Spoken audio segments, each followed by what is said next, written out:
சுரேஷ் சாலே கைது செய்யப்பட்டதை தொடர்ந்து அடுத்த கைது கோட்டாபே ராஜபக்ச தான். இந்த கோட்டாபே ராஜபக்சவை கைது செய்வதற்காகத்தான் சுரேஷ் சாலே அவர்களை கைது செய்திருக்கின்றார் இந்த அனுரகுமார் திசாநாயக்க என்ற அடிப்படையிலே, அல்லது இப்போது இந்த கைது இடம்பெற்றிருக்கின்றது என்ற அடிப்படையிலும், விடுதலை புலிகளை அழிப்பதற்கு தலைமை தாங்கிய சுரேஷ் சாலேவையே கைது செய்து விட்டார்களா என்ற அடிப்படையிலும் இப்போது உதய கம்மன்வல, விமல் வீரவம்ச, சரத் வீரசேகர என்று எல்லோருமே இப்போது கொந்தளிக்க ஆரம்பித்திருக்கின்றார்கள். உடனடியாக சுரேஷ் சாலேவை விடுதலை செய்ய வேண்டும். அப்படி என்னதான் செய்தார் சுரேஷ் சாலே என்ற அடிப்படையில் எல்லாம் தென்னிலங்கையிலே இப்போது மாநாடுகள் எல்லாம் நடத்தப்படுகின்றதாம், அவரை வெளியே கொண்டு வருவதற்கான வேலைகளை செய்வதற்கு. மேலும் சுரேஷ் சாலேவை 90 நாட்கள் தடுத்து வைத்து விசாரிப்பதற்கு உத்தரவு வழங்கப்பட்டிருக்கின்றது. இப்போது 2 பெரும் புள்ளிகள் சிறையடைக்கப்பட்டிருக்கின்றார்கள். ஒன்று பிள்ளையான், இன்னொன்று சுரேஷ் சாலே. அப்படி என்றால் கோட்டாபே ராஜபக்ச எப்போது என்றொரு கேள்வி வந்து கொண்டே இருக்கின்றது. இந்த விடயங்கள் பற்றித்தான் இந்த தொகுப்பினூடாக முழுமையாக பேசப் போகின்றோம். அன்புறவுகளில் எல்லோருக்குமே வணக்கம். இந்த உயிர்த்த ஞாயிறு குண்டு தாக்குதல் இலங்கையில் இடம்பெற்ற ஒரு மிக மிக மோசமான விளைவு. 2019ஆம் ஆண்டு ஏப்ரல் மாதம் 21ஆம் தேதி இந்த உயிர்த்த ஞாயிறு குண்டு தாக்குதல் இடம்பெற்றிருந்தது. இன்று வரையிலே இந்த உயிர்த்த ஞாயிறு குண்டு தாக்குதலுடைய சரியான உண்மைத்தன்மை வெளிக்கொண்டு வரப்படவில்லை என்ற அடிப்படையிலே குற்றம் சுமத்தப்பட்டு வருகின்றது. அதிலும் இந்த அரசாங்கம் உயிர்த்த ஞாயிறு குண்டு தாக்குதல் தொடர்பான முழு உண்மைகளையும் முழு விவரங்களையும் நாங்கள் வெளிக்கொண்டு வருவோம் என்று சொல்லிக் கொண்டுதான் ஆட்சிக்கு வந்திருந்தார்கள். அதன் அடிப்படையிலே கத்தோலிக்க திருச்சபை, குறிப்பாக கர்தினால் மல்கம் ரஞ்சித் ஆண்டகை போன்றவர்கள் எல்லாம் இந்த அரசாங்கத்தை நம்புகின்றார்கள். காரணம், ஏதோ ஒரு வகையிலே விசாரணைகள் நடந்து வருகின்றது. உயிர்த்த ஞாயிறு குண்டு தாக்குதல் தொடர்பான சிலர் கைது செய்யப்பட்டிருக்கின்றார்கள் என்று சொல்கின்ற போதுதான் நேற்று முன்தினம் சுரேஷ் சாலே அதிரடியாக கைது செய்யப்பட்டிருந்தார். இந்த சுரேஷ் சாலே யார் என்று பார்க்கின்ற போது அரச புலனாய்வு பிரிவினுடைய பிரதானி அல்லது பணிப்பாளராக இருந்தவர் தான் இந்த சுரேஷ் சாலே. இந்த சுரேஷ் சாலே அந்த உயிர்த்த ஞாயிறு குண்டு தாக்குதல் இடம்பெற்ற காலத்திலே உயிர்த்த ஞாயிறு குண்டு தாக்குதலுடைய குண்டுதாரிகளோடு அல்லது குண்டு தாக்குதலை மேற்கொண்டவர்களோடு நெருங்கிய தொடர்பை பேணினார் என்ற அடிப்படையிலே சேனல் 4 தொலைக்காட்சியினுடைய ஒரு நேர்காணல் அல்லது ஆவணப்படம் ஒன்றிலே இந்த அசாத் மௌலானா வெளியிட்டிருந்த தகவல்கள் வெளியாகியிருந்தது. இந்த அசாத் மௌலானாவினுடைய குற்றச்சாட்டுகளின்படி சுரேஷ் சாலே, அப்போதைய இந்த அரச புலனாய்வு பிரிவினுடைய பிரதானி சுரேஷ் சாலே மற்றும் இந்த இப்போது சிறையிலே இருக்கின்ற பிள்ளையான் போன்றவர்கள் அதனோடு தொடர்பிலே இருந்தார்கள் என்றும், பிள்ளையானுடைய செயலாளராக இருந்தவர் தான் இந்த அசாத் மௌலானா. அவர் வழங்கிய வாக்குமூலங்களின் அடிப்படையிலே இந்த வழக்கு இன்னும் ஒரு கோணம் நோக்கிய திசை நோக்கி நகர்ந்தது. இந்த விடயத்திலே தான் இப்போது சுரேஷ் சாலே கைது செய்யப்பட்டிருக்கின்றார். சுரேஷ் சாலேவை 90 நாட்கள் தடுத்து வைத்து விசாரிப்பதற்கு உத்தரவு வழங்கப்பட்டிருக்கின்றது. இதற்கு முன்னர் பிள்ளையான் கைது செய்யப்பட்டிருந்தார். பிள்ளையான் கைது செய்யப்பட்டிருந்தது இந்த ரவீந்திரநாத் அவர்கள், கிழக்கு பல்கலைக்கழகத்தினுடைய முன்னாள் துணைவேந்தர் ரவீந்திரநாத் அவர்கள் அவர் கடத்தப்பட்ட விடயம் சார்ந்துதான் பிள்ளையான் கைது செய்யப்பட்டிருந்தார். ஆனால் பிள்ளையானிடம் நடத்தப்பட்ட விசாரணைகளிலே உயிர்த்த ஞாயிறு குண்டு தாக்குதல் தொடர்பான உண்மைகளையும் பிள்ளையான் சொல்லி இருக்கின்றார் என்ற அடிப்படையிலே பொதுமக்கள் பாதுகாப்பு அமைச்சர் பாராளுமன்றத்துக்குள்ளே தெரிவித்திருந்தார். அவர் அப்போது தெரிவித்திருந்த விடயத்திலே இந்த சாரா ஜாஸ்மின் உயிரோடு இருக்கின்றார் என்றும், இந்த உயிர்த்த ஞாயிறு குண்டு தாக்குதல் தொடர்பான பல உண்மைகள் வெளிவந்திருக்கின்றது என்றும், மிக விரைவில் ஒரு இராணுவ அதிகாரி கைது செய்யப்பட போகின்றார் என்பதையும் சொல்லியிருந்தார் இந்த பொதுமக்கள் பாதுகாப்பு அமைச்சர் ஆனந்த விஜயபால. அதற்கிணங்க இப்போது சுரேஷ் சாலே, அது மிக பெரும் தலை ஒன்றை இப்போது சிக்கியிருக்கின்றது. அவரை கைது செய்திருக்கின்றார்கள். அவரையும் 90 நாட்கள், பிள்ளையானையும் கைது செய்து முதல் 72 மணித்தியாலங்கள் தடுத்து வைத்து விசாரிக்க உத்தரவு வழங்கப்பட்டிருந்தது. பின்னர் அது 90 நாட்களாக மாறிப்போனது. இன்றளவும் பிள்ளையான் வெளியே வர முடியாத நிலை இருக்கின்றது. பிள்ளையான் எவ்வளவு பெரிய தியாகி தெரியுமா, பிள்ளையான் எவ்வளவு பெரிய தியாகம் செய்தவர் தெரியுமா என்று இந்த உதய கம்மன்வல, விமல் வீரவம்ச போன்ற தென்னிலங்கை தேசியவாதிகள் எல்லாம், இனவாதிகள் எல்லாம் இந்த கருத்துக்களை அள்ளி வீசிக்கொண்டு எப்படியாவது பிள்ளையானை வெளியே கொண்டு வர வேண்டும் என்று முயற்சித்தார்கள். ஆனால் முடியாமலே போய்விட்டது. அப்படி இருக்கின்ற போதுதான் இப்போது சுரேஷ் சாலேவும் அதே பாணியிலே முதல் 72 மணித்தியாலங்கள் தடுத்து வைத்து விசாரிக்க உத்தரவு வழங்கப்பட்டிருந்தது. பின்னர் இப்போது 90 நாட்கள் தடுத்து வைத்து விசாரிப்பதற்கு இந்த சுரேஷ் சாலேவுக்கு உத்தரவு வழங்கப்பட்டிருக்கின்றது. எனவே சுரேஷ் சாலேவும் பிள்ளையான் நிலைதான் ஏற்பட போகின்றது என்பது கொஞ்சம் அப்பட்டமாக தெரிகின்ற ஒரு உண்மையாக இருக்கின்ற போதுதான் நேற்றைய தினம் சுரேஷ் சாலே என்ன செய்தார் என்ற அடிப்படையிலே அவருக்கு ஆதரவாக குறிப்பாக இந்த ராஜபக்சக்களோடு ஒரு காலத்தில் ஒட்டி கொண்டிருந்தவர்கள் எல்லாம் இப்போது ஒன்றிணைந்திருக்கின்றார்கள். அதிலே விமல் வீரவம்ச அந்த நிகழ்ச்சியின் போது, அந்த கலந்துரையாடலின் போது குறிப்பிட்ட விடயமானது மிக பெரும் கவனத்தை ஈர்த்திருக்கின்றது. சுரேஷ் சாலை யார் என்று தெரியுமா உங்களுக்கெல்லாம்? விடுதலை புலிகளை இல்லாமல் ஆக்குவதற்கு பல அரசாங்கம் சார்பாக பல புலனாய்வு தகவல்களை அறிந்து கொண்டவர் தான் சுரேஷ் சாலை. குறிப்பாக தமிழ்ச்செல்வன் அவர்கள் கொலை செய்யப்பட்ட விடயம் அல்லது அவர் அந்த குண்டு தாக்குதல் இறந்த விடயம் சார்ந்தவர் சொல்லியிருக்கின்றார். அதாவது தமிழ்ச்செல்வன் அவர்கள் மீது துல்லியமான ஒரு புலனாய்வு தகவலினூடாக அவர் இருந்த இடத்தின் மீதே குண்டு தாக்குதல் நடத்தப்பட்டிருந்தது. எனவே இதற்கும் காரணம் சுரேஷ் சாலே தான். அப்படி சுரேஷ் சாலே இராணுவ புலனாய்வு அதிகாரியாக இருந்தார், அரச புலனாய்வு அதிகாரியாக இருந்து கொண்டு விடுதலை புலிகளுக்குள்ளேயே கூட அவர் ஆளை வைத்திருந்தார். விடுதலை புலிகளுக்குள்ளே இருந்த ஒரு துல்லியமான நபர் சொன்னதின் அடிப்படையில், ஒரு நபர் சொன்ன ஒரு உளவு தகவலின் அடிப்படையில் தான் துல்லியமான தாக்குதல் நடத்தப்பட்டிருந்தது. அப்படி பார்த்தால் சுரேஷ் சாலை விடுதலை புலிகளோடு தொடர்பில் இருந்தார் என்று சொல்ல முடியாது. மாறாக புலனாய்வாளர்கள் அப்படித்தான் செய்வார்கள் என்ற அடிப்படையிலும் இந்த அரசாங்கம் ஆட்சியிலே இருக்கின்றது, இந்த அரசாங்கத்திற்குள்ளும் பல அரச புலனாய்வாளர்கள் இருக்கின்றார்கள் என்ற அடிப்படையில், எனவே இதை வைத்துக் கொண்டு நாங்கள் ஒன்றும் செய்ய முடியாது, அதாவது இவரை குற்றவாளி என்று சொல்ல முடியாது. விடுதலை புலிகளுக்குள்ளே ஒரு உளவாளியை வைத்திருந்தது போன்றுதான் இந்த சுரேஷ் சாலே இந்த சஹ்ரான் குழுவுக்குள்ளும் ஒரு உளவாளி வைத்திருந்திருக்கின்றார் என்ற அடிப்படையிலே தானே உண்மையை வாயால் ஒப்புக்கொள்கின்றார். குறிப்பாக சஹ்ரான் குழுவுக்குள்ளும் புலனாய்வாளரை இந்த சுரேஷ் சாலை வைத்திருந்தார் என்ற அடிப்படையிலே இப்போது சில உண்மைகளை தானே, அதாவது தவளை தன் வாயால் கெடுவது போன்று விமல் வீரவம்ச இப்போது வெளிக்கொண்டு வர ஆரம்பித்திருக்கின்றார். அதிலும் விமல் வீரவம்ச இன்னும் ஒரு விடயத்தை சொல்லியிருக்கின்றார். இப்போது சுரேஷ் சாலையை கைது செய்ததனுடைய நோக்கமே கோட்டாபய ராஜபக்சவை கைது செய்வதற்குத்தான். கோட்டாபய ராஜபக்சவை எப்படியாவது சிறையடைக்க வேண்டும் என்றுதான் இப்போது சுரேஷ் சாலையை முன்னோட்டமாக கைது செய்திருக்கின்றார்கள். எனவே மிக விரைவிலே கோட்டாபய ராஜபக்சவை கைது செய்ய இந்த அரசாங்கம் முயற்சிக்கும், இதை விடக்கூடாது என்ற அடிப்படையிலே சொல்லியிருக்கின்றார். இதற்கு முன்னர் இந்த ராஜபக்சக்களோடு ஒட்டி கொண்டிருந்த இந்த விமல் வீரவம்ச தரப்பு ஏன் பிரிந்து போன என்று சொன்னால், கோட்டாபய ராஜபக்சவுடைய செயற்பாடுகள் அதே போன்று பெசில் ராஜபக்சவனுடைய தன்னிச்சையான செயற்பாடுகள் பிடிக்காமல் தான் இந்த 2020 ஆண்டு காலப்போது 2021 காலப்போதிலே விமல் வீரவம்ச, உதயகம்மன் வில, ஜிஎல் பீரிஸ் போன்றவெல்லாம் பிரிந்து சென்றிருந்தார்கள். மீண்டும் இப்போது சென்று ஒட்டிக்கொள்கின்றார். அதுவும் அதே கோட்டாவை காப்பாற்ற வேண்டும் என்ற அடிப்படையிலே விமல் வீரவம்சனுடைய கருத்துக்கள் அமைந்திருக்கின்றது. எனவே விமல் வீரவம்ச இப்போது புலிப்பூச்சாண்டியை காட்டுகின்றார். விமல் வீரவம்ச சொல்கின்றால் புலிகள் தான் காரணம், உதயகம்மன் வில சொல்கின்றார் புலிகள் தான் காரணம், சரத் வீரசேகர சொல்கின்றார் புலிகள் தான் காரணம். என்னடா இலங்கையில் நடக்கிற எல்லாத்துக்குமே புலிகள் தானா காரணம் என்ற அடிப்படையிலே எண்ண தோன்றுகின்றது. அந்த அளவுக்கு இப்போது தென்னிலங்கை மக்களிடம் அல்லது சிங்கள தேசியவாதத்திற்குள்ளே அதிகம் மூக்கை நுழைக்கின்ற மக்களிடம் புலிப்பூச்சாண்டியை காட்டுகின்றார்கள். விடுதலை புலிகளை அழிக்க முன்னின்று செயற்பட்டார், விடுதலை புலிகள் ஆதரவாளர்கள் வெளிநாட்டில் இருக்கின்றார்கள், அவர்களை மகிழ்ச்சிப்படுத்தத்தான் இந்த கைது இடம்பெற்றிருக்கின்றது, சுரேஷ் சாலேவினுடைய கைது இடம்பெற்றிருக்கின்றது என்ற அடிப்படையிலே இந்த விமல் வீரவம்ச தெரிவித்திருந்தார். இதற்கு ஒரு நாட்களுக்கு முன்னர், அதாவது நேற்று முன்தினம் இந்த சுரேஷ் சாலை கைது இடம்பெற்ற உடனே உதயகம்மன் வில சொல்லிவிட்டார், அது விடுதலை புலிகளை மகிழ்ச்சிப்படுத்தத்தான் இந்த கைதை செய்திருக்கின்றது அனுர அரசாங்கம், எனவே விடுதலை புலிகளும் அனுர அரசாங்கம் ஒன்றுதான் என்ற அடிப்படையில் சொல்லிவிட்டார். சரத் வீரசேகர அதே ஒரு பாணியிலே தான் சொல்லியிருக்கின்றார். சுரேஷ் சாலை எவ்வளவு பெரிய தியாகி தெரியுமா, விடுதலை புலிகள் அதாவது புலம்பெயர்ந்திருக்கின்ற டயஸ்போராக்களை மகிழ்ச்சிப்படுத்தத்தான் இந்த வேலையை செய்து வருகின்றார்கள் என்று அவர்கள் 3 பேரும் சொல்லி வைத்ததை போன்று இப்போது புலிப்பூச்சாண்டி காட்ட ஆரம்பித்திருக்கின்றார்கள்.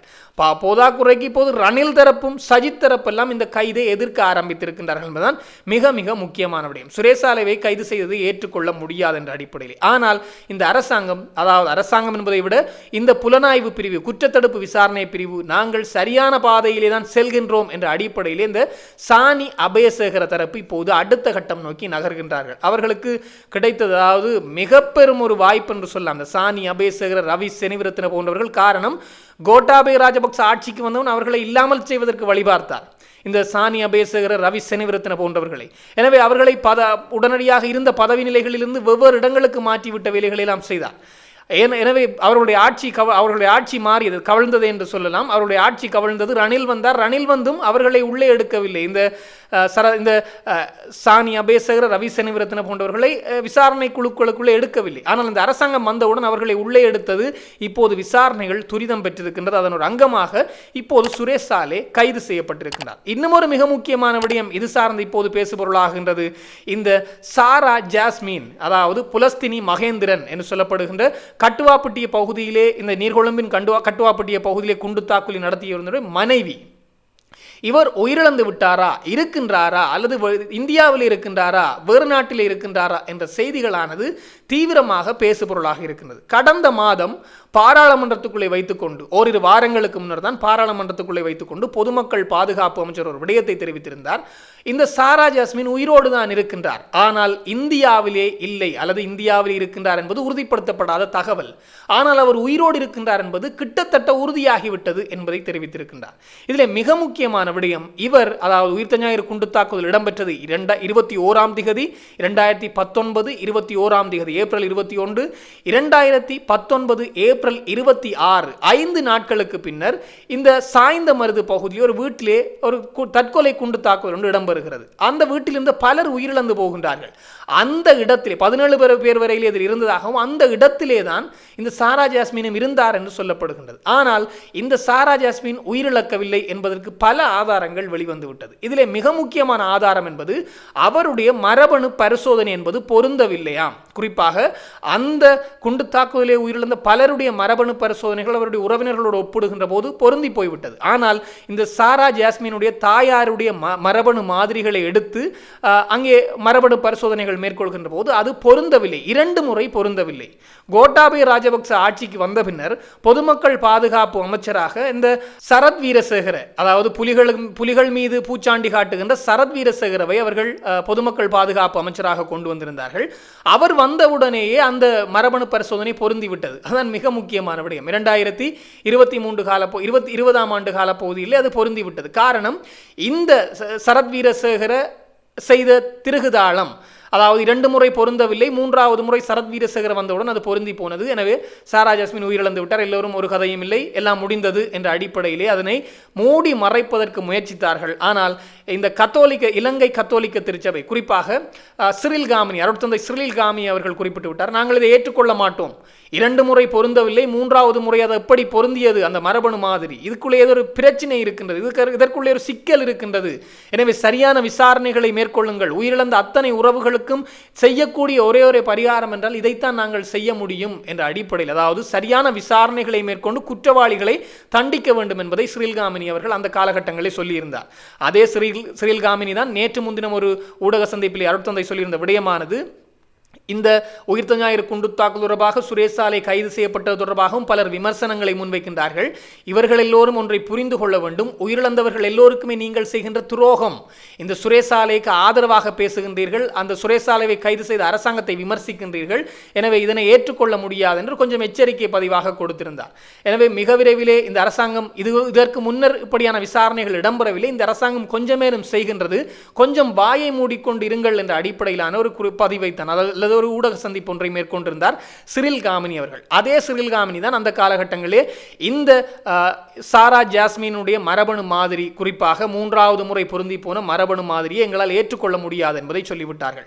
தொடர்ச்சியாகவே அவர்கள் கடந்த கால ஆட்சியாளர்களுக்கு அழுத்தங்களை கொடுத்து வந்தார்கள். கோட்டாவாக இருக்கலாம், அதேபோன்று ரணிலாக இருக்கலாம், இந்த அரசுக்கும் அதே அழுத்தங்களை அவர்கள் கொடுத்து வருகின்றார்கள். இந்த அரசும் ஓரளவேனும் நகர்கின்றது என்ற நம்பிக்கையிலே அவர்கள் இருக்கின்றார்கள் என்பதுதான் மிக மிக முக்கியமான விடயம். அப்படி இருக்கின்ற போதுதான் இப்போது ராஜபக்சக்கள் தரப்பு சொல்வது, நாங்கள் ஆட்சியில் இருக்கும்போது வீதிக்கிறங்கி போராட்டங்களை நடத்தினீர்கள், இந்த உயிர்த்த ஞாயிறு குண்டு தாக்குதலுக்கு தீர்வை பெற்றுத்தர சொல்லி அல்லது நியாயத்தை நிலைநிறுத்த சொல்லி, ஆனால் இந்த ஆட்சிக்கே நீங்கள் போராட்டத்தை நடத்தவில்லை என்ற அடிப்படையில் ஒரு கேள்வியை கேட்க ஆரம்பித்திருக்கின்றார்கள். அதற்கான பதில் தான் இந்த அரசாங்கம் மேலும் கொஞ்சமாவது நகர்கின்றது இந்த விசாரணைகள் சார்ந்து என்பதை அவர் தன்னுடைய ஊடக சந்திப்பிலே பதிலாகவே வழங்கியிருக்கின்றார். எனவே இந்த புலஸ்தினி மகேந்திரன் உயிரோடு இருக்கின்றாரா இல்லையா என்ற ஒரு கேள்வி பலர் மத்தியிலுமே கேட்கப்படுகின்ற போது பல ஆதாரங்கள் அவர் உயிரோடு இருக்கின்றார் என்பதைத்தான் நிரூபிக்கின்றது. குறிப்பாக இந்த மரபணு மாதிரி பொருந்தி போகாத தன்மை. அத்தோடு இந்த புலஸ்தினி மகேந்திரன் அவருடைய தொலைபேசி, அதாவது இந்த சாரா ஜாஸ்மினுடைய பெயரிலே 2019ஆம் ஆண்டு இறுதி காலகட்டங்களிலே, இறுதி மாதங்களிலே, அதாவது உயிர்த்த ஞாயிறு குண்டு தாக்குதல் இடம்பெற்ற 6 மாதங்களின் பின்னர் ஒரு தொலைபேசி அட்டை ஒன்று பெறப்பட்டிருக்கின்றது, தொலைபேசி சிம் அட்டை ஒன்று பெறப்பட்டிருக்கின்றதாம் சாரா ஜாஸ்மினுடைய பெயரிலே. அதுவும் மட்டக்களப்பு பகுதியிலே உள்ள தொலைபேசி விற்பனை நிலையத்திலே தான் இது பெறப்பட்டிருப்பதாகவும், அதற்கு சாரா ஜாஸ்மினுடைய அடையாள அட்டை பயன்படுத்தப்பட்டிருக்கின்ற அடிப்படையிலே பல தகவல்கள் வெளியாகி இந்த விடயம் பெரும் பேசுபொருளாக மாறியிருந்தது.